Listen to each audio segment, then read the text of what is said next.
The evolution and development of electric vehicles is a much bigger deal in the automotive industry than you might realize. It just might seem like, for a car company just to start making EVs is as simple as coming out with a new model. In the past, if, let's say, you followed Ford and they came out with a new version of the Ford Escort or they introduced a new model, it's as simple as, doing engineering, coming up with some new stampings and tooling for the body panels, maybe repurposing an engine and a transmission, and coming out with a new model. They did it every few years. It wasn't a big deal. So you might think that coming up with electric vehicles is as simple. Well, electric vehicles is almost a new type of product. It's almost like if you're in the car business and all of a sudden you're going to make toothpaste, right? It's like night and day. Now, obviously, it's not quite that different, but engineering and design and the production of electric vehicles is a completely different type of manufacturing and industrial process than gasoline vehicles. Very expensive. Even coming up with a new model for an existing company, if let's say Toyota wanted to come up with a new model of a Toyota Camry, they would estimate it would cost $1 billion every time they came out with a new substantially different model.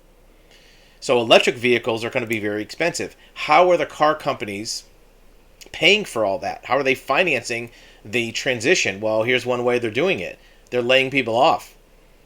According to this business news article, Ford is laying off 8,000 workers specifically to finance electric vehicle production. So the cost of doing this electric vehicle switchover is going to be paid for by taking away jobs, at least for the internal combustion side of the business. Now, does that mean they're going to have 8,000 workers on the electric side? Do they need less workers? Do they already have the workers?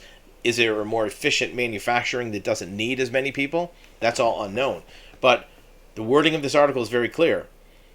It's to help finance their electric vehicle evolution. And this is a big deal. This shows you how expensive it is and also to what lengths a manufacturer is willing to go to get electric vehicles rolled out and in the marketplace as quickly as possible. They're not taking their time doing this. Even with rushing electric vehicles into the marketplace, it still may take many years, maybe even 10 years to get to be a fully formed industry. Let us know what your thoughts are on electric vehicles, your experience, or what you predict is going to happen with the car business switching over to electric.